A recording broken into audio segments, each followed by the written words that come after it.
Sir కొండా విశ్వేశ్వరరెడ్డి అంటే ఒక corporate వ్యక్తి. నేను నిర్ణయం తీసుకోను కానీ మీరు నన్ను ఇన్ఫ్లుయెన్స్ చేయలేరు.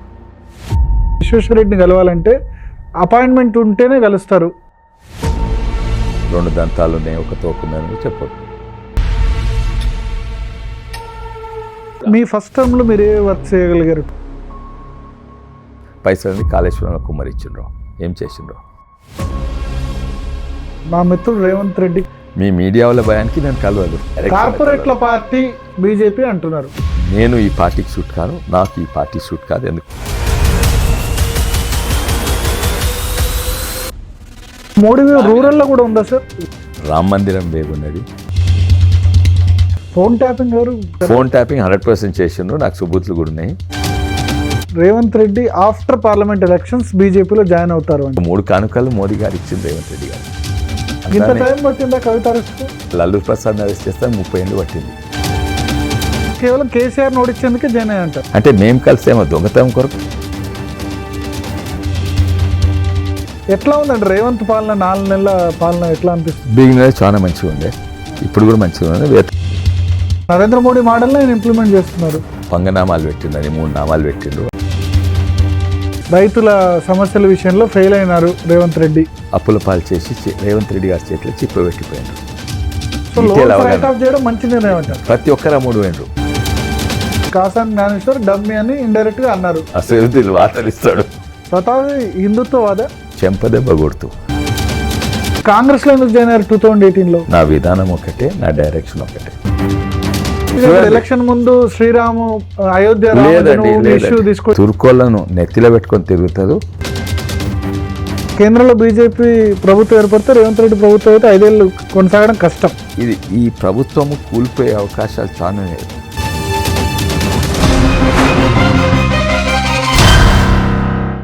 Welcome to big debate with Bharat. ఇవాళ బిగ్ డిబేట్లో మనతో పాటు ఉన్నారు చేవెళ్ల మాజీ ఎంపీ కొండా విశ్వేశ్వరరెడ్డి గారు. విశ్వేశ్వరరెడ్డి గారు, జీ తెలుగు న్యూస్ కోసం సమయం కేటాయించిన ధన్యవాదాలు.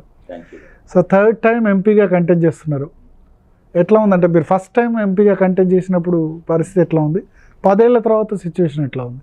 ఆల్మోస్ట్ సిమిలర్ అనిపిస్తుంది. ఫస్ట్ టైం ఎంపీగా కంటెస్ట్ చేసినప్పుడు అసలు టీఆర్ఎస్ పార్టీ లేకుండే, చాలా బలహీనంగా ఉండే. ఒక్క ఎమ్మెల్యే లేకుండే, 20 సర్పంచ్ లేకుండే. అండ్ పార్టీ అంతా ఎస్పెషలీ గ్రామీణ ప్రాంతంలో అసలు లేకుండే టీఆర్ఎస్ పార్టీ. ఒక్క ఎమ్మెల్యే లేకుండప్పుడు. కానీ అప్పుడు తెలంగాణ వేవ్ ఉండే, ప్రజలందరూ తెలంగాణ కావాలని ఉండే, ఎస్పెషలీ గ్రామీణ ప్రాంతాలలో. ఇక్కడ అఫ్కోర్స్ మిక్స్డ్ రియాక్షన్ ఉండే, ఇక్కడ సిటీలా. ఎందుకంటే లాట్ ఆఫ్ సెటిలర్స్ తర్వాత ఉన్నోళ్లకు మా రియల్ ఎస్టేట్ పడిపోతుందేమో అని. యాక్చువల్లీ సిమిలర్ సిచ్యువేషన్ ఉంది ఇప్పుడు. ఇప్పుడు తెలంగాణ వేవ్ లేదు కానీ మోడీ వేవ్ ఉన్నది, రామ మందిరం వేవ్ ఉన్నది. అండ్ మాకు ఒక్క ఎమ్మెల్యే లేరు. అండ్ గ్రామీణ ప్రాంతాలలో సేమ్ ఫుట్ ప్రింట్ అనుకోవాలి. కూడా ఉందా సార్? వికారాబాద్, పరిగి, తాండూరులో కూడా ఉందా? బీజేపీ లేకుండే కదా మొన్న అసెంబ్లీ ఎలక్షన్స్ చూస్తే ఆడ చాలా తక్కువ ఓట్లేని గ్రామీణ ప్రాంతాల్లో. కానీ అట్లా చూసి టీఆర్ఎస్ 2014 ఎలక్షన్ అండ్ మీరు అడిగినందుకు సిమిలారిటీస్ చూపెడుతున్నా. ఎమ్మెల్యే లేకుంటే గ్రామీణ అర్బన్ తో పాటు రూరల్ లో కూడా మోడీ వేవ్ ఉందా ఇప్పుడు పార్లమెంట్ లో? ఇంతకు ముందు లేకుండే, ఇప్పుడు అప్పుడు కూడా తెలంగాణ వైపు లేకుండే. రంగారెడ్డి జిల్లా నేనే తీసుకొచ్చినది. అయితే ఇప్పుడు మొన్న ఎలక్షన్స్ రూరల్ బీజేపీ వేవ్ లేకుండే. కానీ నేను యాత్ర చేసిన వీక్ బలహీనంగా అక్కడనే ఉండే, ఇక్కడ గ్రామీణ ప్రాంతాల ఎలక్షన్ రిజల్ట్స్ నా అభిప్రాయం కాదు, రిజల్ట్స్ చూస్తే తెలుస్తుంది. 7,90,000 ఓట్లు వస్తే ఆడ 4,000 జనసేనకు, 7,000 మాకు, 16,000, 40,000 అట్లా వచ్చినాయి. అయితే డెఫినెట్లీ అసెంబ్లీ ఎలక్షన్స్ పరంగా చూస్తే వీక్ ఉండే అక్కడ. కానీ నేను యాత్రలు పోయినప్పుడు వన్ సైడ్ ఉన్నది యూత్ల బీజేపీ యూత్ మోడీకి వన్ సైడ్ ఉన్నది. ఇది పార్లమెంట్ ఎలక్షన్స్ ప్రజలకు చాలా అవగాహన ఉన్నది. పార్లమెంట్ ఎలక్షన్స్కు అండ్ అసెంబ్లీ ఎలక్షన్స్ డిఫరెన్స్ తేడా మంచిగా తెలుసు. ఇంకోటి ఇది మోడీ ఎలక్షన్స్, ఏదో కేటీఆర్ కేసీఆర్ లేకుంటే ఉత్తమ్ కుమార్ రెడ్డి రేవంత్ రెడ్డి ఎలక్షన్సో కాదు. ఇది మోడీ ఎలక్షన్స్ అని అందరు తెలుసు. మోడీకి అడ్డు ఎవరు లేరు, మోడీకి పోటీ ఎవరు లేరు, ఎందుకంటే వాళ్ళకి కనబడతలేరు. ఇది చెప్పేది మేము కాదు. ఈ అసెంబ్లీస్ అన్ని చూసుకుంటే మెజారిటీ వస్తే టీఆర్ఎస్ ఉంది, దాదాపు 1 లాక్ దగ్గర మెజారిటీ టీఆర్ఎస్. బట్ టీఆర్ఎస్ ఇప్పుడు అంటే మీ ఉద్దేశంలో టీఆర్ఎస్ఆ మీకు పోటీ కాంగ్రెసా? ఇప్పుడు డెఫినెట్లీ కాంగ్రెస్ అండి, కాంగ్రెసే పోటీ. అండ్ మళ్ళీ టీఆర్ఎస్ కొంచెం గుంజుకుంటున్నది, ఎందుకంటే అనవసరంగా వాళ్ళు సప్పుడే కుండక టీఆర్ఎస్ వాళ్ళని అవమానపరుస్తుండ్రు కాంగ్రెస్ వాళ్ళు. ఇంకోటి ఈయన టీఆర్ఎస్ఏ పెంచి పోసింది. ఈయన అప్పుడు ఉద్యమం అప్పుడు కేసీఆర్కు పోల్ట్రీ అసోసియేషన్ కలెక్షన్ ఏజెంట్ ఉండే, అది మంచి పని చేసినందుకు ఆయనకు పోల్ట్రీ అసోసియేషన్ ప్రెసిడెంట్ ఇచ్చిండ్రు. ఆయన్నే పోసి పెంచింది కేటీఆరే. ఇంతవరకు వచ్చినాక ఏ రోజైతే కేసీఆర్ గారి బిడ్డను జైల్లో పడ్డదో అదే రోజు కేటీఆర్కు దోకా ఇచ్చిండ్రు. అయితే టీఆర్ఎస్ వాళ్ళు మండుతున్నారు. ఇంకోటి ఉన్నప్పుడు ఎవరిని చూసుకోలేదు, టీఆర్ఎస్ వాళ్ళని ఎవ్వరు ఒక్క నాయకుని కలవలేదు. ఓన్లీ మీద రియల్ ఎస్టేట్ డీలింగ్, కొందరు ఎమ్మెల్యేలు ఎంపీపీలను జెడ్పీటీసీలను 10-20 మంది వేసుకొని తిరిగేది. కింద కిరాయికున్న యూత్ను 20 మంది సోషల్ మీడియాలో చేయకొట్టడు, మీటింగ్ చేయి. మధ్యలో అందరూ ఎవరిని కలవలేదు. కానీ మిమ్మల్ని అంటారు, ఆయన నన్ను కలవాలంటే ఎవరంటే వాళ్ళు కలవచ్చు, కానీ విశ్వేశ్వరరెడ్డిని కలవాలంటే అపాయింట్మెంట్ ఉంటేనే కలుస్తారు, మామూలు వాళ్ళకి యాక్సెసిబుల్ కాదు కొండా విశ్వేశ్వరరెడ్డి అని రంజిత్ రెడ్డి అంటారు. ఇది కూడా చెప్పొచ్చు, విశ్వేశ్వరరెడ్డికి 2 కొమ్మలు ఉన్నాయి, 2 దంతాలు ఉన్నాయి, ఒక తోకుందని కూడా చెప్పొచ్చు. ప్రజలు నమ్మేది ఇంపార్టెంట్.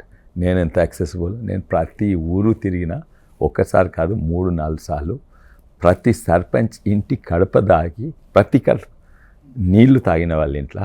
ప్రతి సర్పంచ్ అంటే ఏ పార్టీ ఉన్నా సరే, ఏ పార్టీలకు నాకు అవసరం లేదు. ఇంకోటి నేను సర్పంచ్లకు బాగా గౌరవం ఇస్తాను, ఎందుకంటే వాళ్ళే డైలీ పొద్దుగాలు లేస్తే ఓటర్లకు యాక్సెసిబుల్ వాళ్ళే. ఎమ్మెల్యేలు ఎంపీలు ఎక్కడో ఉంటారు, మినిస్టర్లు అయితే యాక్సెసిబుల్ ఉంటారు. Most accessible sarpanch. ఎప్పుడు కూడా నేను ఏం పని చేసినా సర్పంచ్ టు అండ్ పార్టీలకు అతీతంగా ఏ పార్టీ సర్పంచ్ ఉన్నా కూడా నేను చేస్తాను. అయితే ప్రతి గ్రామం తినే కొన్ని 10-15 ఈ మనిషి నేను అనుకుంటా 10% గ్రామాలు కూడా తిరగలేదు. నేను మొన్న యాత్రకు పోయి వచ్చిన, దాదాపు 370 గ్రామాలు తిరిగిన.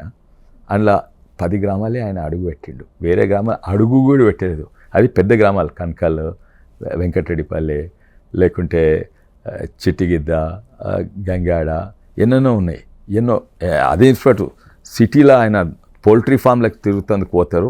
ఆ మధ్యలో ఇప్పుడు మహేశ్వరంలో పెద్ద తూప్రా, లేకుంటే పెద్దపూల నాగారం, అటువంటి గ్రామాలకు కూడా తిమ్మారెడ్డిపల్లె, అటువంటి గ్రామాలకు ఎక్కడైతే సిటీ దగ్గర ఒకసారి అడుగు కూడా పెట్టలేదు ఆయన పెట్టలేదు. ఎవరు గుర్తుపట్టారు ఆయన. మొన్న సర్వే చేసుకుంటే మీ ఎంపీ ఎవరని అడిగితే సగం మందికి తెలియదు. కొంతమంది నా పేరు చెప్పిండ్రు, కొంతమంది సునీతా మహేందర్ రెడ్డి గారి పేరు చెప్పిండ్రు. అంటే ఈ ఎంపీ ఒక మహిళనా లేకుంటే ఒక పురుషులని కూడా చక్కగా డౌట్ ఉండే వాళ్ళకు. అయితే ఆయన ఎవరు గుర్తుపట్టారు, అదే ఆయన బాధ. నేను లోకల్లోనే ఉంటాను, నా వ్యవసాయ క్షేత్రం కూడా అక్కడే ఉంది. ఎవరు వ్యవసాయ? కొండా విశ్వేశ్వరరెడ్డి గారు ఇక్కడ ఉండరు, ఆయన హైదరాబాద్లో ఉంటారు, నేను చేవెళ్ళలోనే ఉంటాను. అవునా? చేవెళ్ళ ఎక్కడ ఉంటాడు? జోక్లు చెప్పొచ్చు. చేవెళ్ళ ఆయన జియో ట్రిప్లో ఉన్నప్పుడు చట్టానికి వ్యతిరేకంగా ఫామ్ హౌస్ కట్టుకున్నాడు. ఫామ్ హౌస్కు అగ్రికల్చర్ వ్యవసాయానికి చాలా ఫరక్ ఉంది, అది ఆయనకు తెలియదు. ఫామ్ హౌస్లో 2 మామిడికాయ తోట పెట్టి లేకుంటే 2 పూల చెట్లు నాటితే అది వ్యవసాయం కాదు. అయితే ఆరోపణ ఏమైనా చేయవచ్చు, ప్రజలు నమ్మేది ముఖ్యము. అండ్ నేను ఎప్పుడు ప్రజలతో ఉంటా. అదే కాక ఆయన ఏమీ చేయలేదు, ఒక్కటి చేయలేదు. ఆయన చేసింది ఏందా అంటే, నేను చెప్పినే ఆయన నేను చేసిన అని. అంటే ఆయనకు బహుశా నేను అబద్ధాలు చెప్తలే అనుకుంటా, ఆయనకు అడ్మినిస్ట్రేషన్ గవర్నెన్స్ మీద ఎక్కువ లేనట్టున్నది. 2016లో అప్పుడు నేను ఢిల్లీలో, మీరు కూడా ఢిల్లీలో ఉంటుంది, బహుశా చూసినవచ్చు. మేము పార్లమెంట్లో మాట్లాడినాం, నితిన్ గారికి హైవేస్ గురించి మాట్లాడినాం, చర్చ చేసినాము. అండ్ 2017లో శాంక్షన్ అయింది. తర్వాత వర్క్స్ మొదలైనవి 2019లో. కొన్ని వర్క్స్ మొదలైతే ఆయన అనుకుంటుడు ఆయన్నే తెచ్చినా అని అనుకుంటుడు, ఏ లోకంలో ఉండో తెలియదు. అండ్ తర్వాత నేను శాంక్షన్ చెప్పి నేను ఫండ్ రిలీజ్ చేసిన ఇది. ఇంకా అది ఆయన వర్క్స్ కొన్ని స్టార్ట్ అయింది, తక్కిన ఇంకా కంప్లీట్ కూడా కాలేదు. ఎందుకంటే ఆయన భూస్వీకరణ టీఆర్ఎస్ మీద, కేసీఆర్ గవర్నమెంట్ మీద ప్రెషర్ తేలేకపోయినారు. ఇప్పటి వరకు అది ఇన్కంప్లీట్. అది ఏది బిజాపూర్ హైవే, అదే కాదు ఇంకెన్నో కూడా. మీ ఫస్ట్ టర్మ్లో మీరు ఏ వర్క్ చేయగలిగారు 2014 నుంచి 2019 మధ్య? 3-4 రకాలు ఉంటాయండి. ఒకటేమో సెంట్రల్ గవర్నమెంట్ నుంచి ఏం తీసుకెళ్ళగలుగుతా, సెంట్రల్ గవర్నమెంట్ పాలసీ ఏం మారవగలుగుతా. సెకండ్ ఏమో ఎంపీ ల్యాడ్స్ నావి ఎట్లా ఖర్చు పెట్టగలరు. అవి కాక వ్యక్తిగతంగా నేనేం చేయగలుగుతా. ఈ 3 కూడా ఎన్నో చేసినాము. ఆయన ఒక్కడు కూడా చేయలేదు. సెంట్రల్ గవర్నమెంట్ నుంచి ఒక్కటని చెప్పిందానే. నేను గ్రామ సడక్ యోజన కింద దాదాపు 40 కోట్లు తీసుకొచ్చిన. ఇది 930 గ్రామ సడక్ యోజన 930 కోట్ల హైవే తీసుకొచ్చిన. ఆయన ఏం తీసుకొచ్చిన? ఎక్కటే తీసుకొచ్చిన. ఎక్కడి నుంచి ఎక్కడికి హైవే? హైదరాబాద్, అజీజ్ నగర్, మన్నెగూడ, చేవెళ్ళ, మన్నెగూడ, పరిగి అండ్ బిజాపూర్ వస్తుంది. అంటే ఆల్మోస్ట్ వికారాబాద్ టచ్ అవుతుంది. ఓకే. తర్వాత ఇవన్నీ బీజేపీ గవర్నమెంట్ ఇచ్చింది. నేను టీఆర్ఎస్ నుండి బీజేపీ గవర్నమెంట్ ఇచ్చింది. అదే కాక గ్రామ సడక్ యోజన కాక మన తాండూర్ స్టోన్ నేను పార్లమెంట్లో మాట్లాడినా కూడా 10 సార్లు మాట్లాడి 10 సార్లు మంత్రిని కలిపి తాండూర్ స్టోన్ జిఎస్టీ 18% ఉంటే 5% తగ్గించాను. తర్వాత తాండూర్ కందులోకు వాళ్ళు కంది బోర్డు ఇది అదే అంటే ఫస్ట్ దీన్ని ముఖ్యంగా దాని విలువ ఎక్కువ చేయాలి. అన్ని కందులతో దీన్ని పోల్చరాదు. దీన్ని జిఐ ట్యాగింగ్ అని నేను అప్పటికి నుంచి చేస్తే అయింది. తర్వాత రైల్వే అండర్ బ్రిడ్జెస్, రైల్వే స్టాప్లు, మర్పల్లి దగ్గర రైల్వే స్టాప్లు అప్పుడు చేసి మళ్ళీ ఇప్పుడు తెచ్చిన. తర్వాత బ్రిడ్జ్ కూలిపోయింది. బషీరాబాద్ బ్రిడ్జ్ కూలినట్టు బషీరాబాద్లో ఆపిచ్చిన. అఫ్కోర్స్ మళ్ళా నా స్టాపేజ్, ట్రైన్ స్టాపేజ్. ఇంకా ఇక్కడి నుంచి శంకర్పల్లి వరకు, శంకర్పల్లి వికారాబాద్ వరకు MMTS అప్రూవల్ తీసుకొచ్చిన. వాళ్ళు రెడీ ఉండే, కానీ ఇది 50-50. సెంట్రల్ గవర్నమెంట్ 50 ఉంటే వీళ్ళు 50% ఇవ్వాలి. వీళ్ళ దగ్గర పైసలు లేకుండా ఇవ్వలేదు. పైసలన్నీ కాళేశ్వరంలో కుమ్మరిచ్చిండ్రు, ఏం చేసిండ్రు. అయితే ఇవన్నీ కూడా చేసిన నేను. ఆయన ఒక్కటి కూడా కాదు. తాండూర్, వికారాబాద్ చెప్పుల దీని మీద మాట్లాడినా నేను దాదాపు 100 సార్లు మాట్లాడినా ఇక్కడ పార్లమెంట్లో. ఆయన ఒకటేసారి ఆయనకు సగం మాట్లాడరాదు. ఏదో ఇదేంది ఎవరో రాసిచ్చే క్వశ్చన్ సబ్మిట్ అవుతుంది. అదేమంటారు ఈమె మౌమామూత్ర అంత కాదు, అన్స్టార్డ్ క్వశ్చన్. అదేంది క్వశ్చన్స్ ఫర్ నోట్స్ గా టైప్ ఉన్నట్టున్నది. ఎవడో రాసిస్తే గద్దప్ప. ఈయన ఇంటర్వెన్షన్స్ లేదు, పార్లమెంట్ ఇంటర్వెన్షన్స్ ఇవన్నీ నేను 100 సార్లు చేసిన. ఆయనకు మాట్లాడరాదు ఏవి. ఓన్లీ అంటే నేను ఎప్పుడు పబ్లిక్లో ఉంటా, ఆయనేమో కార్పొరేట్ల లాగా ఉంటారు. కొండ విశ్వేశ్వరరెడ్డి ఏది కార్పొరేట్ ఆయన కోళ్ళదాన దండ ఆయనది. అన్ని కార్పొరేట్లు అయినవి, అన్ని దందాలు చేసిన ఆయన. నావి నేను నా బిజినెస్ అని ఆయన బిజినెస్లను నేను ఫోకస్ చేసేది వ్యక్తి. ఎంపీ ల్యాట్స్ చూడండి, ఫోకస్ చేసేది నేనేమో నా ఎన్జిఓస్ మీద.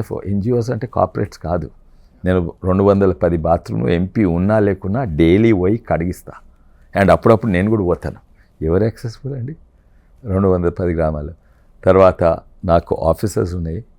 తర్వాత నేను ప్రతి ఒక్కరిని కలుస్తున్నా. నేను లక్షలాది మందిని కలుస్తా. ఆయన 10 మంది రియల్ ఎస్టేట్ బిజినెస్ చేసేటోళ్ళనే కలుస్తారు.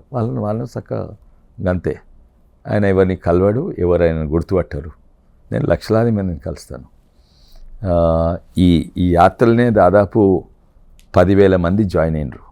ఈ 10,000 కాకుండా పాదయాత్ర కాదు, ఇది కార్లోనే యాత్ర, ప్రజా ఆశీర్వాద యాత్ర. కానీ మీరు అడిగింది ఈ ప్రశ్నది ఎంపీ ల్యాడ్స్ ఒకటి చూపెట్టాలి.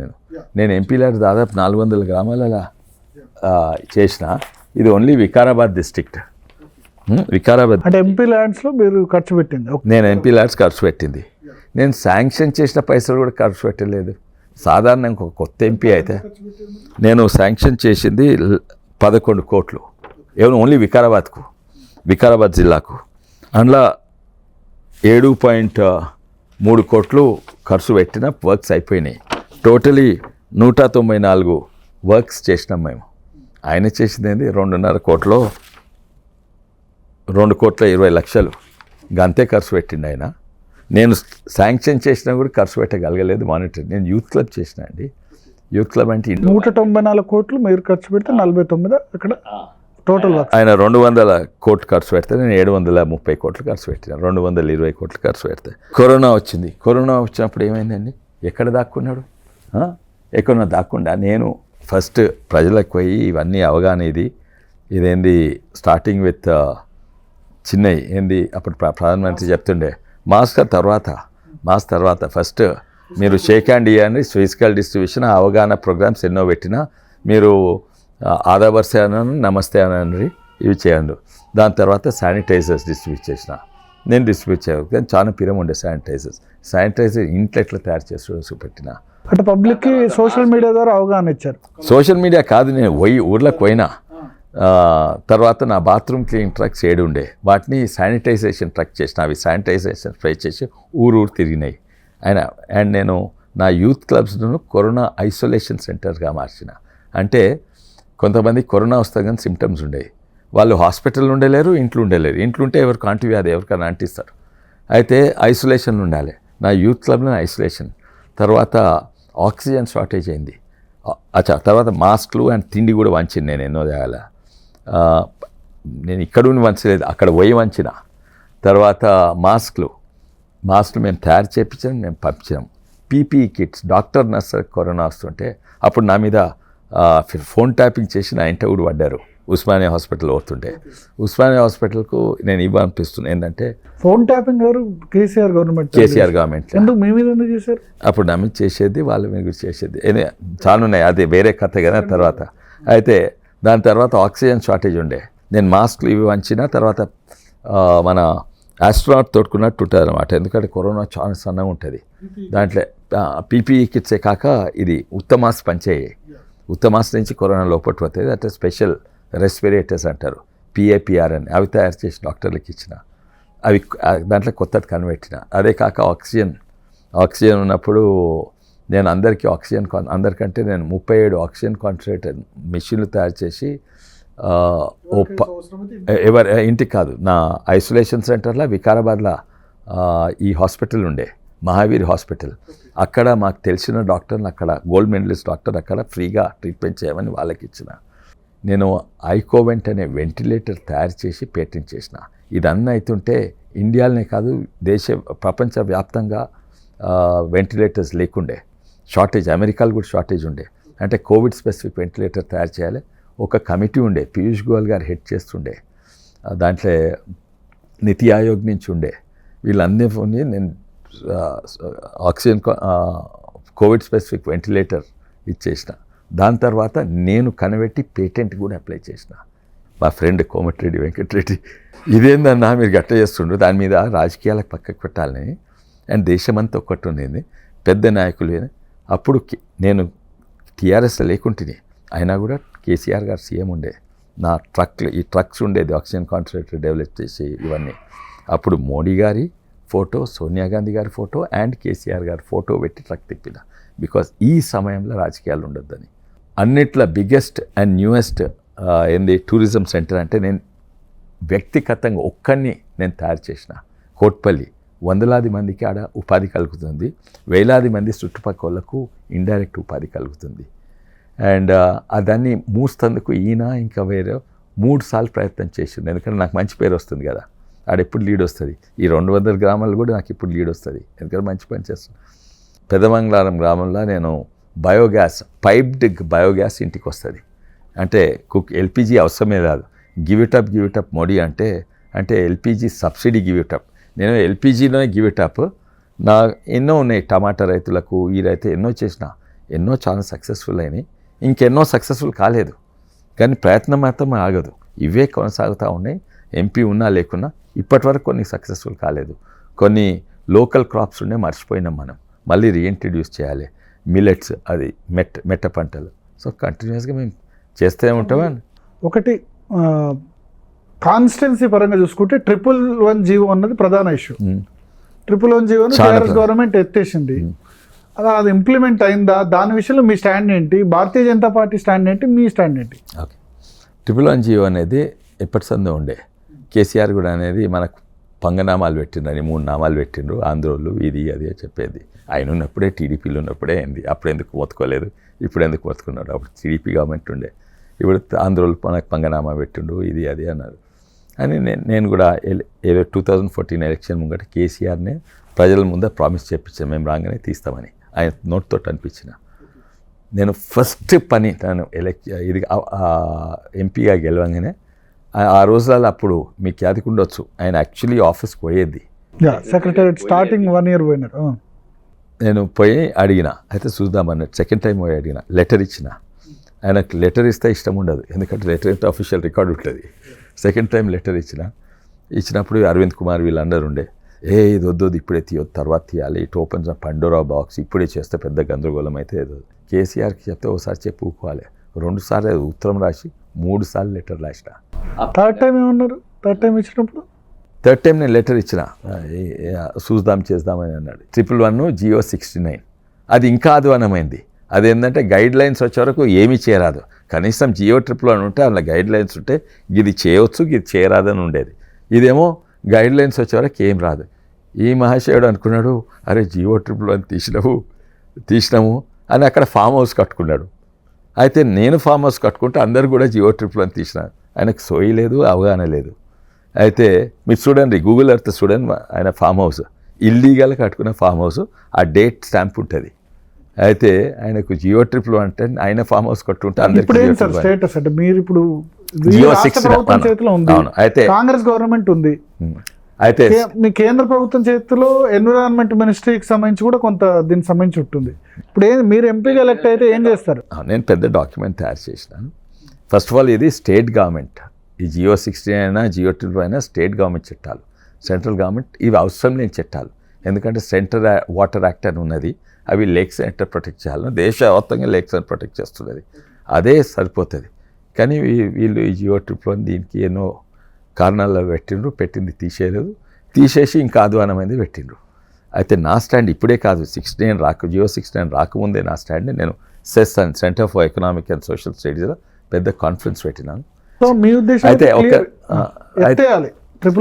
లేదండి, you have to make it in sustainable development zone. అంటే డెవలప్మెంట్ కావాలి, ఎన్వైరన్మెంట్ సస్టైన్ కావాలి. దాని మీద పెద్ద డాక్యుమెంట్ ఉంది. నేను ఈ ఎలక్షన్స్ అయిపోయినా రేవంత్ రెడ్డి గారికి ఇస్తాను ఆ document. First of all they was a political reason అంటారు. ఏంటంటే ఇక్కడ ఎయిర్పోర్ట్ వచ్చేది ఉండే, ఈ ఎయిర్పోర్ట్ రాకుండా GO111 అంటే ఎయిర్పోర్ట్ అక్కడ పోయిందని ఎన్నో కారణాలు ఉన్నాయి. బట్ అవి ఆరోపణలు, I don't want to get in to it. But the నిజమైంది ఏంటంటే, first of all centre water act 1975 is sufficient to protect the lake. దానికంటే మించింది ఏం లేదు. అదే కాక ఆ రోజు ఎట్లుండే అంటే, industry is polluting, agriculture is not polluting. అలా వాస్తవాలు ఉండే.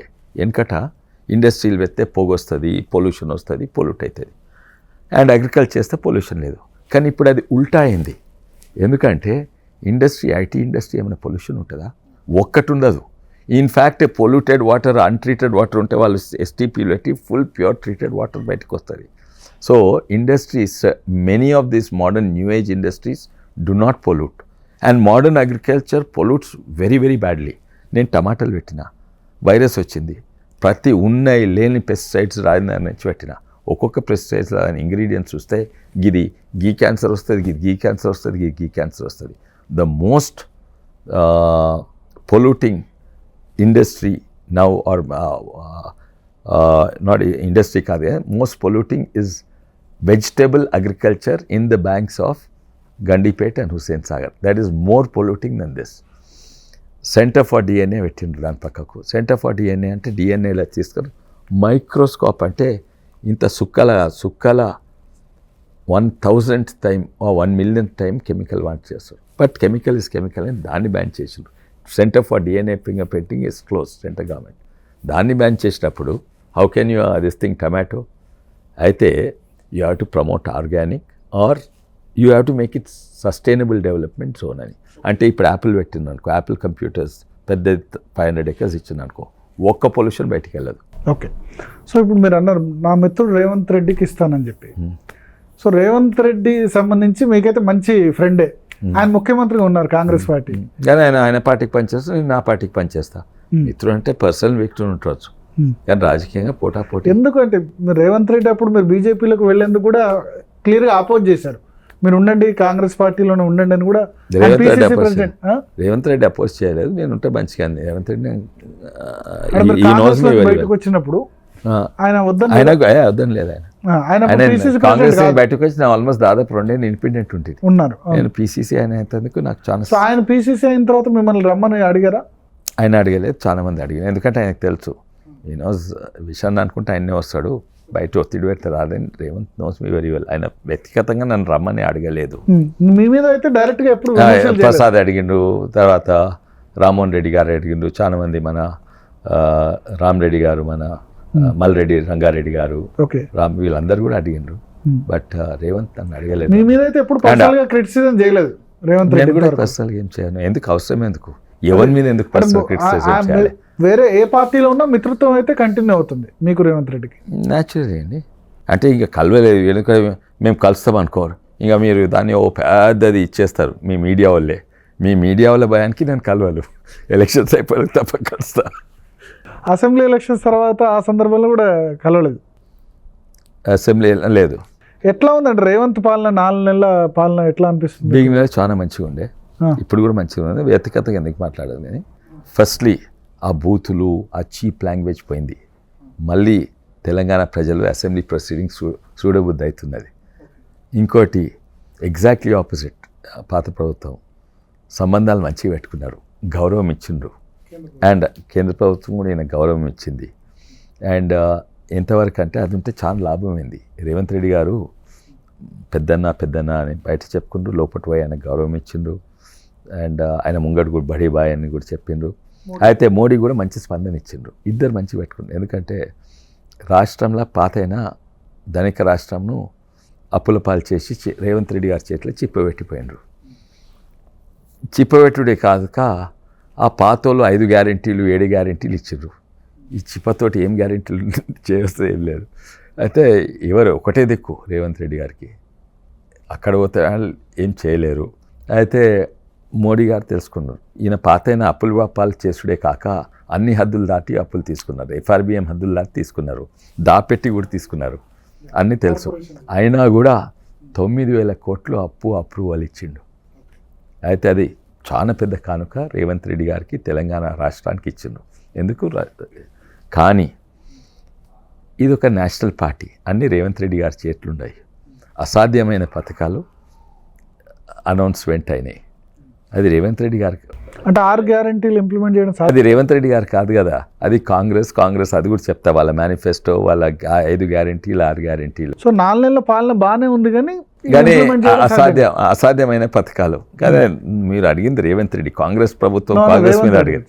సో అది రేవంత్ రెడ్డి తప్పు కాదు. రేవంత్ రెడ్డి అడ్మినిస్ట్రేషన్ అయితే బాగానే ఉంది, మంచిదే ఉన్నది. కానీ 1-2 తప్పులు చేస్తుండ్రు. ఏమేమి సార్ అవి? 1-2 చిన్న తప్పులు నేను పాయింట్అవుట్ చేసిన. మన కాగ్నా నది అది కొంచెము, ఇది రాజకీయాలు ఏంటంటే కొంచెం ఒక రాజకీయాలలో ఆక్యుపేషనల్ హ్యాజర్డ్ అంటారు. మనకు పవర్కి వస్తే రియాలిటీ నుంచి దూరం అవుతాము. అయితే అది అందరికి ఉంటుంది, మంచి వాళ్ళకు ఉంటుంది, చెడ్డ వాళ్ళకు ఉంటుంది, అంతుండే. అయినా అది కాదైతే, కానీ ఇప్పటి వరకు కాలేదు. కేసీఆర్ ఎట్లయినా ఒక చిన్న తప్పులు మేబీ కరెక్ట్ చేసుకుంటారు. ఓ చిన్న తప్పేమో కాగ్నా నదిని కొడంగల్ పంపుతారంట. అరే మా తాండూరు నిలబెట్టి కొడంగల్ అయితే పంపుతారు. ఫస్ట్ తాండూరు చేయండి, కాగ్నా అనేది తాండూరులో పోతుంది, దాని తర్వాత కొడంగల్ చేయండి. మీరు కొడంగల్ మీదైనా కూడా మీ సీఎం తాండూరు కూడా మొత్తం తెలంగాణకు, అదొకటి. రెండోది పెద్ద తప్పే, ఇవన్నీ ఇడిచిపెట్టి మూసీ నదిని నేను రిజ్యూనేట్ చేస్తా అని ఎట్లా అయితే సాబర్మతిని అక్కడ చేసినా, మాకు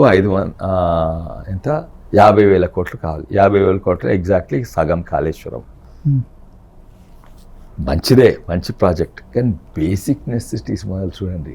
చక్కగా తాగునీరు ఉండాలి, చక్కగా రోడ్స్ ఉండాలి, చక్కగా సీవేజ్ ఉండాలి. అది లేకుండా మూసీ నది బ్యూటిఫికేషన్, అది సగం Kaleshwaram, totally wrong priorities. Musi నది అదే అడుగుతున్నారు కదా, 50,000 కోట్లు ఇవ్వండి. బట్ సాబర్మతి రివర్ చాలా పెద్ద సక్సెస్ కదా, నరేంద్ర మోడీ మోడల్ ఇంప్లిమెంట్ చేస్తున్నారు. కరెక్ట్, అవును. కానీ అక్కడ తాగునీరు ఉందా లేదా చూడండి. తాగునీరు ఉన్నాక, రోడ్లు ఉన్నాక, అన్నీ ఉన్నాక, ఆల్కహాల్ లేకున్నా కూడా డెవలప్మెంట్ అయినాక కూడా ఆడ లేదు ఆల్కహాల్ ఇంకా. దాని తర్వాత సాబర్మతి. వీళ్ళు రాంగ్ ప్రయారిటీస్ అంటున్నా. సాబర్మతి తీసుకుంటే తప్పలేదు, మూసీ రిజర్వేషన్. కానీ ముఖ్యంగా రాగానే ఏంది, అన్నిట్లా అతి అవసరం ఉన్నాయి చూడాలి. ఇప్పుడు ట్యాంకర్ కల్చర్ డెవలప్ అయింది.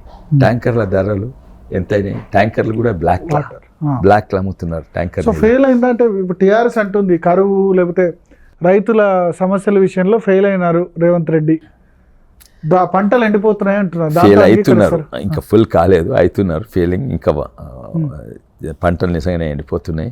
కానీ అది కాళేశ్వరం వల్ల కాదు, వానల వల్ల. కానీ అండ్ దీంట్లో పంటలు ఫెయిల్ అయితే చీఫ్ మినిస్టర్ తప్పేముంటుంది. చీఫ్ మినిస్టర్ 9 సంవత్సరాలు ఎండలేదు అంటారు. నుంచి ఎండలేదు, అప్పుడప్పుడు అయినా కానీ కాళేశ్వరం నుంచి దాని నుంచి ఎత్తిపోయడం వల్ల జరిగింది. కొడంగల్కు మా చేవలకు కాళేశ్వరం మిల్లు ఎక్కడి నుంచి వచ్చినాయి? ఆ తెలంగాణ అదే దుష్ప్రచారం. వానలు పడ్డా కాళేశ్వరం వానలే, అంటే కాళేశ్వరం దేవుడి మీదకి తీసుకొని మళ్ళీ కూర్చిచ్చిరా. అయితే ఎక్కడ నీళ్ళు వచ్చినా కాళేశ్వరం నీళ్ళే. సో వర్షాలు పడకపోవడం వల్ల ఇదంతా వర్షాలు పడక, కానీ తప్పేందంటే అది తప్పు కాదు. వర్షాలు పడ్డాయా అది గవర్నమెంట్ తప్పు కాదు, రేవంత్ రెడ్డి గారు తప్పు కాదు.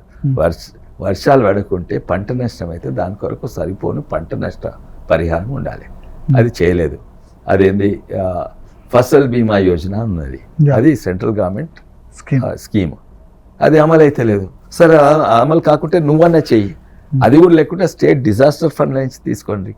డిజాస్టర్ ఫండ్ కూడా నేను అనుకుంటే 75% సెంటర్ 25% పైసలు పెట్టాలి. ఎక్కడున్నాయి? చిప్ప పెట్టిపోయినరు. ఫ్రీ ఏది 5 గ్యారెంటీలకే పైసలు లేవు, దీనికి ఎక్కడ ఇస్తారు? సో ప్రయారిటీస్ తప్పు.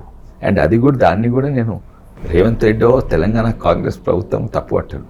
వాళ్ళ మీద తోసిన ఏంది 5 గ్యారెంటీలు వీళ్ళు చేయలేదు. 5 గ్యారెంటీలు ఢిల్లీ కాంగ్రెస్ చేసిందో ఇంకెవరు అది చెప్తా. 5 గ్యారెంటీలుగా ఎవరు చేసిండ్రు? వాళ్ళ ఎలక్షన్ స్ట్రాటజిస్ట్ కాంగ్రెస్ పార్టీ నడుపుతుంది, సునీల్ కనుగోలు ఏదో పేరున్నది. ఎలక్షన్ స్ట్రాటజిస్ట్ చేసిన ఇవి గ్యారెంటీలు. మాకు ఓటేయండి, ఇవన్నీ రేవంత్ రెడ్డికి వాళ్ళకి ఇష్టమై ఉండదు అంటారా? వాళ్ళకి చాయిస్ ఉండదండి. కాంగ్రెస్ కాంగ్రెస్ పార్టీని నడిపేది వాళ్ళ ఎలక్షన్ స్ట్రాటజిస్ట్. అంత దిగజారిపోయింది కాంగ్రెస్ పార్టీ. ఇంకా వాళ్ళ మేనిఫెస్టో గురించి చెప్తాను, మాట్లాడతాం. కానీ ఏంది 2,500 రూపాయలు ఇస్తా, తర్వాత 4,000 రూపాయలు పెన్షన్ చేస్తారు, 4,000 రూపాయలు పెన్షన్. ఉన్న పెన్షన్ చక్కగా వస్తలేదు. తర్వాత జీతాలు, నవంబర్ జీతాలు అంగన్వాడీ ఇప్పుడు వస్తున్నాయి. తర్వాత నిరుద్యోగ వృత్తి 4,000. టైంకు జీతాలు వచ్చాయి 1st తారీఖు, చాలా రోజుల తర్వాత. అంగన్వాడీ వర్కర్స్ నవంబర్ ఇప్పుడు వస్తున్నాయి, ఇంకా వచ్చినాయి. నిరుద్యోగులకు 4,000 ఇస్తా. తర్వాత రైతు బంధు 15,000 చేస్తాడు, చాలా మంచిది. కానీ 10,000 చక్కగా ఈయన గవర్నమెంట్ 15,000. తర్వాత డిసెంబర్ వరకు నాయకురాలు బర్త్డే వరకు 2 లక్షల రూపాయలు రుణమాఫీ. ఇప్పటి వరకు డిసెంబర్, జనవరి, ఫిబ్రవరి, మార్చ్, ఏప్రిల్ ఇప్పటి వరకు అదే మరి డిసెంబర్ వరకు చేస్తా అన్నారు కదా. అయితే ఇప్పటి వరకు 2 పైసలు రాలేదు. అయితే గిదన్నమాట. గిదంతా ఏమన్నట్టు 5 గ్యారెంటీలు, ఇప్పుడు 6 గ్యారెంటీలు. గిదంటే ఏంది? గిది ఇదేంది? చేయి గుర్తాను, చేయి గుర్తు. ఈ చేయి గుర్తు కాదు, ఈ చెంపదెబ్బ గుర్తు. వాళ్ళ కోటేసినట్టు 5 చెంపదెబ్బలు. అవి ఉత్త చెంపదెబ్బలు కాదు, గ్యారెంటీ చెంపదెబ్బలు. ఇప్పుడు వాళ్ళు వచ్చి రాహుల్ గాంధీ వచ్చి ఇప్పుడు 1,00,000 రూపాయలు ఇస్తా అంటున్నారు. ఇది ప్రతి ఫ్యామిలీకి 1,00,000 రూపాయలు ఇస్తారు. అంబానీ అదానికి దోచిపెట్టే బదులు 1,00,000 రూపాయలు ఇస్తాం. అంబానీని ఎవరు పెంచింది? పోస్ట్ పెంచింది ఎవరు? వాళ్ళే. అదానీని ఎవరు కలిసిండ్రు? రేవంత్ రెడ్డి గారే కలిసిండ్రు. అది కన్ఫ్యూజ్డ్ కాంగ్రెస్, ఓ సిద్ధాంతం లేని పార్టీ. ఒకరిని అడిగితే వాళ్ళ సిద్ధాంతం వాళ్ళకే తెలియదు, వాళ్ళ డైరెక్ట్ కార్పొరేట్ల పార్టీ బీజేపీ అంటున్నారు. అంబానీ అదానీ ఎవరు కలిసిండ్రు? వాళ్ళకి లోన్ ఏదైతే ఇప్పుడు అది వివరంగా చెప్పారు, అది ఆరోపణ. అదే వాళ్ళకి రైట్ ఆఫ్ చేశారో, లోన్స్ రైట్ ఆఫ్ చేశారో, ఆ డబ్బుల్ని తీసుకొచ్చి పెడితే ప్రతి కుటుంబానికి, ప్రతి పేద మహిళకు సంవత్సరానికి 1,00,000 రూపాయలు ఇవ్వచ్చు అంటారు. అంటే ఆల్మోస్ట్ 8,500 రూపాయలు. ఇది వాళ్ళ ప్రచారం. ఇది అదే ఎలక్షన్ స్ట్రాటజీస్ చేస్తే అది వాళ్ళ ఎకానమిక్స్ తెలియదు, ఏం తెలియదు. లోన్ రైట్ ఆఫ్ చేసింది అన్నిట్లో గొప్ప ధైర్యమైన నిర్ణయం తీసుకున్నారు. దానివల్లనే బ్యాంక్స్ టర్న్ అరౌండ్ అయినాయి. అండ్ ఇది అడిగినందుకు నేను వివరంగా చెప్తా, ఎందుకంటే నేను FRDI సెలెక్ట్ కమిటీలు ఉంటుంది. నేను పార్లమెంట్లో ఉన్నప్పుడు సెలెక్ట్ కమిటీ ఉంటే నాకు చాలా డీటెయిల్ అవగాహన, గ్రేటెస్ట్ ఆఫ్ ద ఇది. అండ్ దానికి ధైర్యం ఉండాలి, ధైర్యంతో చేసిండ్రు. దివాలా తీసిన బ్యాంకులు, స్టేట్ బ్యాంక్ ఇప్పుడు ప్రాఫిట్ చేస్తున్నాయి. ఎంత ప్రాఫిట్ చేస్తున్నాయో తెలుసా? Reliance state bank of India profit Reliance industries కంటే ఎక్కువ ప్రాఫిట్స్ ఉన్నాయి ఇప్పుడు. PSU బ్యాంక్స్, తర్వాత PSU, NALCO, SJVN, oil India, ONGC, ఇవన్నీ BHEL, ఇవన్నీ లాస్ చేస్తున్న కంపెనీస్ ప్రాఫిట్ చేస్తున్నాయి. ఎవరు లోన్స్ ఇచ్చిండ్రు రైట్ ఆఫ్ చేసినందుకు? కాంగ్రెస్ ప్రభుత్వం లోన్స్ ఇచ్చింది. వెనకట లోన్స్ కావాలంటే బ్యాంక్ మేనేజర్ దగ్గర పోవద్దు, ఎమ్మెల్యేలు, ఎంపీలు, మంత్రుల దగ్గర పోవాలి. ఎవరికి ఉన్నదా యాక్సెస్? ఓన్లీ ధనవంతులకు. వేలాది కోట్లు లోన్ తీసుకొని కాంగ్రెస్ పార్టీ అప్పుడు అప్పులు కడతలేకుంటే వాళ్ళని కోర్టుకు తీసుకోవట్లేరు. దీన్ని MPA గ్రేడ్ 1, NPA గ్రేడ్ 2 అట్లనే కొనసాగిస్తున్నారు. అయితే ఆయన బ్యాంకులు ఏమో పైసలు లేవు. వాళ్ళ బ్యాలెన్స్ షీట్ చూస్తే అందంగా కనబడుతున్నాయి. ఎందుకంటే NPL కూడా యాసెట్, ఓన్లీ అది non performing asset. It's not a return of asset. ఒక నాన్ పర్ఫార్మింగ్ యాసెట్ నా బ్యాలెన్స్ షీట్లు ఉంటే it is a great loss. నా లాస్ ఓ 100 కోట్లు ఉన్నాయనుకోండి, అరే ఆల్రెడీ నీకు 9,000 నీ బ్యాలెన్స్ షీట్ ప్రాఫిట్ చూస్తుంది, ఎందుకంటే ఆ నాన్ పర్ఫార్మింగ్ యాసెట్స్ ఉన్నాయి. లాస్ మేకింగ్ బ్యాంక్స్ కూడా బలవంతంగా ట్యాక్స్ కట్టే అవసరం ఉండే అప్పుడు. ఆల్రెడీ నేను లాస్ చేస్తున్నా, 100 కోట్లు లాస్, కానీ నాకు 1000 కోట్ల నాన్ పర్ఫార్మింగ్ యాసెట్ ఉన్నది. ఈ యాసెట్ను రైట్ ఆఫ్ చేస్తే నేను ఒక్క పైసా ట్యాక్స్ కట్టలేను. సో అది యాసెట్ రైట్ ఆఫ్ చేస్తే బ్యాంకులు దివాలా తీస్తాయని అందరికి తెలిసిపోతాయి. అయితే first thing Modi did is, ఇవి నాన్ పర్ఫార్మింగ్ యాసెట్స్ కాదు, వీళ్ళు పైసా కట్టరు. నాన్ పర్ఫార్మింగ్ అంటే నేను అప్పు రేపిస్తా మాపిస్తా అని డీలే చేస్తున్నా, నేను ఏదలుచుకోకుంటే ఆ ఇంటెన్షనే లేకుంటే ఇట్స్ ఎ రిటర్న్ ఆఫ్, తర్వాత నన్ను ఇచ్చేయాలి. తర్వాత బ్యాంకింగ్ రిఫార్మ్స్ తీసుకొచ్చిండ్రు. ఒక్కసారి లోన్ రైట్ ఆఫ్ చేస్తే నా నేరం కూడా రైట్ ఆఫ్ చేసినట్టు. అయితే ఇవన్నీ సపరేట్ చేసిండు. నా లోన్ రైట్ ఆఫ్ చేసిండు కానీ నా నేరం రైట్ ఆఫ్ చేయలేదు. నేను అది ఆయన దొంగనే, ఆయన అప్పులు కట్టలేడు కానీ ఆయన దొంగనే, ఆయన క్రిమినల్ యాక్టివిటీ తీసుకోవచ్చు. బ్యాంకింగ్ రిఫార్మ్స్ తీసుకొచ్చిండు అండ్ అన్ని బ్యాంక్స్ దివాలా తీసినట్టని చూపెట్టిండు. ఇండియాలో ప్రతి ఒక్క బ్యాంక్ ఆఫ్ పంజాబ్ నుంచి ప్రతి ఒక్క bank almost loss making bank అని. అక్కడి నుంచి ఆయన బ్యాంకులను రిఫార్మ్స్ తీసుకుంటా పైకి తీసుకొచ్చిండు. ఇప్పుడు public sector banks are making profits. ఇంకోటి, ఆ షేర్ ప్రైసెస్ ఇన్ బాంబే వెనకట షేర్లో ఇన్వెస్ట్ చేయాలంటే ఏదో ఇన్ఫోసిస్ విప్రో చేస్తే ఎక్కువ వస్తాయి. ఇప్పుడు బ్యాంక్ పిఎస్యూ కంపెనీస్ ఆ ఓవర్టేకింగ్ ఇది. అదే కాక మీరు అన్నారు మేము అందరు క్యాపిటలిస్టు, బిజినెస్, వ్యాపారస్తులకు సపోర్ట్ చేస్తాం. Totally wrong. మా సిద్ధాంతం ఏంది? మా సిద్ధాంతము జాతీయవాదం, అంటే నేషన్ ఫస్ట్, భారతదేశం ఫస్ట్, హిందుత్వ అంటే హిందుస్థాన్ ఫస్ట్ అందరూ. మా విధానం ఏంటంటే అంత్యోదయ, పైనోళ్ళకి ఎంత ఇచ్చిండ్రు, కిందోళ్ళకి ఎంత ఇచ్చిండ్రు, అంటే అన్నిట్లో పేదోళ్ళకి లోన్స్ ఆల్మోస్ట్ 20 టైమ్స్, అంటే 2000% పెరిగినాయి, 20 టైమ్స్ పెరిగినాయి కిందోళ్ళకు. ఏ లోన్స్ అయినా, ముద్రా లోన్స్ అయినా, మన మహిళలకు ఇచ్చే లోన్స్ అయినా, తర్వాత ఇదేంది మన చేతితో పనిచేసే ఇది, ఇవన్నీ కూడా మ్యాక్సిమం లోవర్ స్టాటాకు వస్తున్నాయి, ఎప్పుడు లేనట్టు వస్తున్నాయి. మీరు కాంగ్రెస్ ప్రభుత్వం చూడండి, అన్ని వేలాది కోట్లు మీద వాళ్ళకి ఇచ్చేది. అండ్ వాళ్ళకి స్టేటెడ్ ఫిలాసఫీ, వాళ్ళ ఎకానమీస్ కూడా ఎట్లున్నాయంటే, వాళ్ళు ఏంటంటే పై వాళ్ళకు లోన్ ఇస్తే వాళ్ళు పెద్ద పెద్ద ఫ్యాక్టరీలు కడతారు, ఫ్యాక్టరీలతో ఉద్యోగాలు వస్తాయి, ఆ ఉద్యోగాలు కిందోళ్ళకి వస్తాయి, పేదోళ్ళకి వస్తాయి, ఆ జీతాలతోటి పేదోళ్ళు కూడా మీదకి వస్తాయని. అంటే అది వాళ్ళ థియరీ. అది కూడా దాంట్లో కొన్ని వాస్తవాలు ఉన్నాయి. కానీ మోడీ గారిది ఉల్టా, కిందోనికి ఇస్తే దేశం మొత్తం లేస్తుందని. అంటే దాని ఉదాహరణ ఏంటంటే, అంటే మీరు మొదటి నుంచి మోడీ అబ్బానా టీఆర్ఎస్లో ఉన్నప్పుడు కూడా? మోదీ అబ్బాని. నేను బాత్రూమ్ క్లీనింగ్ ట్రాక్ అన్నింటిలో బిగ్గెస్ట్ ఫ్యాన్ మోడీ, స్వచ్ఛ భారత్. అయితే స్వచ్ఛ భారత్ అప్పుడు కూడా నేను టీఆర్ఎస్ ఉన్నాక మోడీ బొమ్మ ఉండేది. స్వచ్ఛ భారత్ నేను వాచ్ లెజిస్లేటర్ ఫోరం కన్వీనర్. కాంగ్రెస్లో ఎందుకు జాయిన్ అయ్యారు 2018లో డైరెక్ట్గా? అప్పుడు బీజేపీ కాకుండా అప్పుడు బీజేపీ హార్డ్లీ ఉండే. టీఆర్ఎస్ ఏవైతే తెలంగాణను రక్షించేందుకు, తెలంగాణను కాపాడుతందుకు, తెలంగాణకు నీళ్లు నిధులు నియామకాలు తెచ్చే పార్టీ, నీళ్లు నిధులు నియామకాలు అన్నీ దోసుకునేది తెలంగాణ తయారైతే అప్పుడు ఈయన ఓడగొట్టాలని నాకు ద్రోహము. తెలంగాణ ప్రజలకు మా రంగారెడ్డి లాగా ద్రోహం చేస్తే నాకు అన్నిట్లో ఎక్కువ గౌరవం ఇచ్చేది. మీకు తెలుసుండవచ్చు, కేసీఆర్ గారైనా కేటీఆర్ అయినా. కానీ మా ప్రజలు దోసుకుంటే నేను ఒక్కనే అధికార పార్టీలు వండుకుంటా అధికారాన్ని వ్యతిరేకించి ప్రజల దగ్గర పోయినా. ఇప్పటి వరకు ఈ రాష్ట్రంలో ఒక్కటి చేయలేదు అట్లా. అందరూ అధికార పార్టీ దిక్కుపోయినరు. అందుకే నా మీద చాలా రెస్పెక్ట్, నాట్ జస్ట్ రంగారెడ్డిస్లా, మొత్తం తెలంగాణ. అంటే అసెంబ్లీ ఎన్నికలు ఇంకొక పార్లమెంట్ 6 నెలలు ఉండగా కాంగ్రెస్ గెలుస్తుంది అనుకుని వెళ్ళారేమో మీరు అడగండి. ఇప్పుడు కూడా నేను 1 ఇయర్ ముందు చెప్పిన జితేందర్ రెడ్డి గారి కవితకి నేను వెళ్తున్నా. నేను ఈ పార్టీకి సూట్ కాను, నాకు ఈ పార్టీ సూట్ కాదు, ఎందుకంటే మొత్తము యూటర్న్ చేసిన పార్టీ తెలంగాణ మీదకి తీసుకొని తెలంగాణ అప్పులు పాలు చేస్తుందని. 1 ఇయర్ ముందు, 6 months ముందు తెలంగాణలో లేదు, కేవలం కేసీఆర్ ఓడించేందుకే జాయిన్ అయ్యారు. అప్పుడు అదే ఛాన్స్ అంటే కేసీఆర్ ఓడినేస్తాను, తెలంగాణను వీళ్ళ దగ్గర తోటి బచాయించేందుకు, తెలంగాణను రక్షించేందుకు. అప్పుడు బీజేపీ రక్షించగలిగేది అంత శక్తి లేకుండే బీజేపీ పార్టీకి 2019లో. వీళ్ళని వాళ్ళంటే అప్పుడు వీళ్ళతో ములాఖాతే ఉండే, టీఆర్ఎస్ బీజేపీ మధ్య సంబంధాలు బాగానే ఉండే. అప్పుడప్పుడే కొంచెం టైట్ ఉండే, చూసినాం అదే బిగినింగ్. అంటే అసెంబ్లీ ఎన్నికలు సపోర్ట్ చేశారు.